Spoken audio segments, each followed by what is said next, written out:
Depuis ta venue dans ce monde, on t'a parlé un langage que tu ne connaissais pas, un langage que tu ne maîtrisais pas. Mais au fur et à mesure de ton évolution, au fur et à mesure que les jours, les mois et les années passent, tu t'es habitué à cette langue qui te paraissait pourtant comme étrangère autrefois. Et puis toi maintenant qui regardes cette vidéo, tu es tout à fait capable de comprendre ce que je dis, du moins je l'espère. Et tout ça, grâce au pouvoir des mots, tout ça, grâce au pouvoir de la parole. Où que nous soyons, où que nous regardions, elle se trouve partout autour de nous. Que ce soit par exemple dans nos conversations habituelles, de face à face avec quelqu'un d'autre, ou même à travers tous les textos, messages et vocaux que nous avons tant l'habitude d'envoyer. Mais en fait, ça va même bien au-delà de ça, parce que si on prend du recul, elle est aussi présente dans la musique que nous écoutons, dans les livres que nous lisons, dans les films que nous regardons, dans les séries que nous binge-watchons, et dans tous les autres types de contenus que nous sommes susceptibles de consommer, tels que la radio, les émissions de télé, les débats télévisés. D'abord, la France n'est pas un McDonald's. On n'y vient pas comme on est. Bref, la parole ou autrement dit le langage, qu'il soit oral ou écrit, est présent partout autour de nous. Et justement, son omniprésence dans notre société actuelle pourrait nous faire oublier à quel point il est important, à quel point il est indispensable pour nous tous. Et justement, l'une des nombreuses questions qu'on pourrait se poser, c'est qu'est-ce qui se passerait si tout d'un coup la parole n'existerait plus, si nous ne serions plus capables de parler, et si l'humanité tout entière perdrait sa faculté à s'exprimer? Ou même si je reformule la question, à quoi ressemblerait le monde si la parole n'avait jamais existé, si l'histoire ne l'avait jamais connue, et donc si tous les discours les plus marquants de ce siècle n'auraient donc jamais été prononcés, partagés, ni exprimés? Est-ce que... C'est la fin du monde. Ou au contraire, ce serait pas si grave que ça finalement?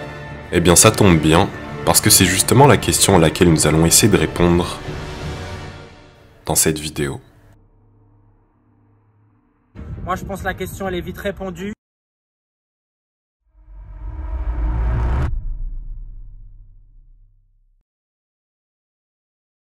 Bien que nous ayons connaissance de l'origine de l'écriture et qui remonte à environ 3000 ans avant Jésus-Christ, et qui fut notamment inventée par un peuple nommé les Sumériens, suivi de près par les Égyptiens avec leurs hiéroglyphes, pour la parole, c'est une toute autre histoire, car personne ne sait vraiment quand et comment l'homme a-t-il réussi à développer cette habilité de pouvoir s'exprimer et en même temps de pouvoir se comprendre à travers les différents sons qu'il émet de sa bouche. Et malgré le peu d'éléments de réponse à cette question, ou du moins que des théories, nous pouvons en revanche nous pencher sur le pourquoi. Pourquoi l'homme a-t-il eu besoin d'inventer cet outil qu'est la parole et finalement, à quoi ça nous sert réellement ?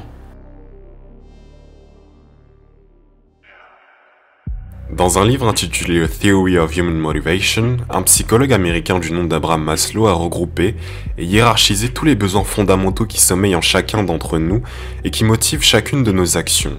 Dans cette théorie, représentée sous la forme d'une pyramide, on retrouve sur les deux premiers niveaux des besoins essentiels, tels que manger, boire, dormir, être en sécurité, avoir un toit sur la tête, bref la base quoi, et si l'on regarde à tous les besoins du dessus, on peut se rendre compte qu'en fait, il nécessite forcément la présence des autres pour se réaliser, il nécessite forcément un lien social avec autrui pour être comblé. Et pas besoin de regarder à ce tableau pour comprendre que l'être humain est un être sociable, c'est-à-dire qu'il a besoin des autres non pas seulement pour vivre, mais pour survivre.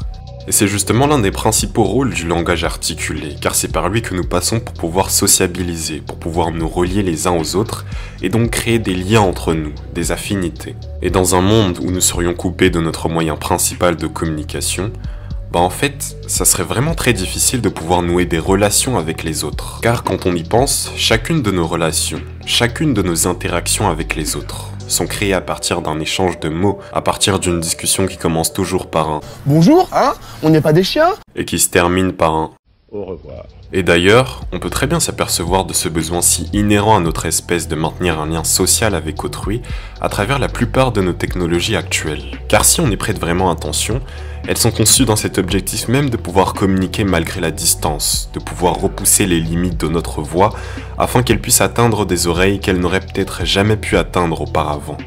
Comme par exemple l'appareil que tu utilises en ce moment même et qui te permet d'écouter ma voix, bien que nous ne soyons peut-être à des centaines de kilomètres l'un de l'autre.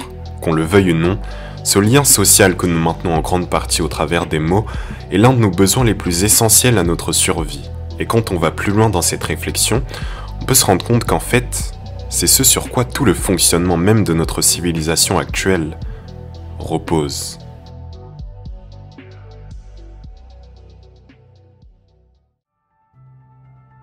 Pour que tu comprennes bien ce que je vais te raconter par la suite, laisse-moi tout d'abord te raconter une histoire.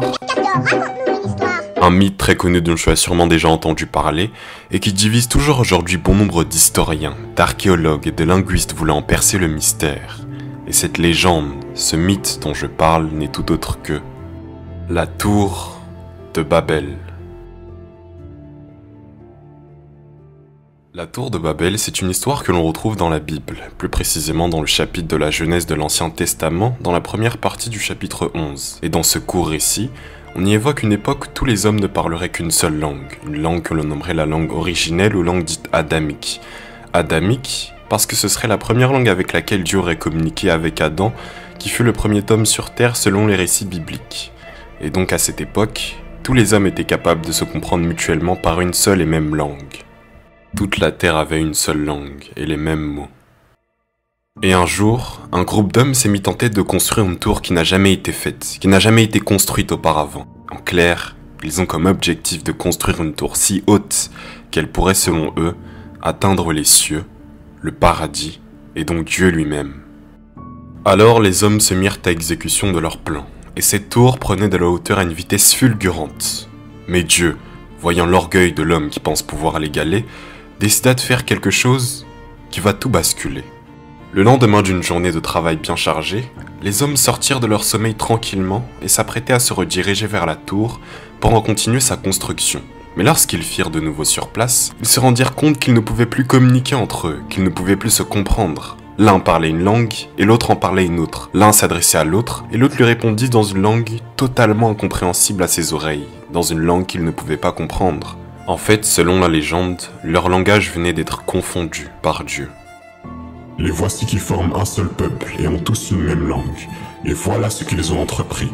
Maintenant, rien ne leur retiendra de faire tout ce qu'ils ont projeté.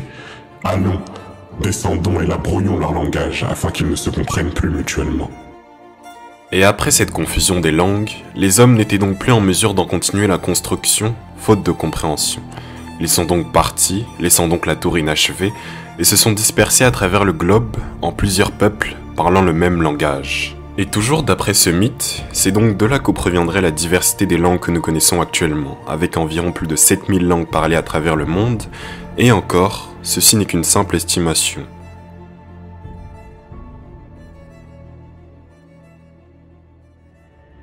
Et même si tout ceci n'est qu'un mythe, une légende, d'après certains archéologues, la tour de Babel décrite dans la Bible ne serait pas qu'une simple légende, mais elle aurait bel et bien existé, et aurait selon eux été édifiée dans une ancienne ville du nom de Babylone, quelque part dans la Mésopotamie antique, ce qui correspondrait de nos jours à la région du Moyen-Orient, dans un endroit bien reculé de l'actuel Irak.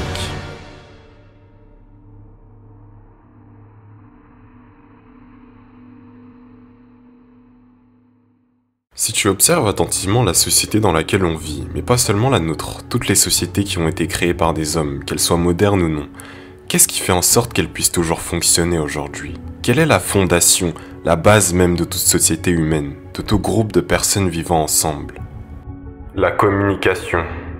C'est la base de toute société, de toute organisation créée par l'homme, aussi grande ou petite soit-elle, car c'est elle qui nous permet de nous organiser, de pouvoir coopérer entre nous dans un objectif commun, quel qu'il soit. Et on s'en rend bien compte à travers cette histoire de la tour de Babel, car si ces hommes n'étaient plus en mesure d'en continuer la construction, c'est bien parce qu'ils ne pouvaient plus s'organiser, ils ne pouvaient plus coopérer, leur moyen principal de communication étant coupé.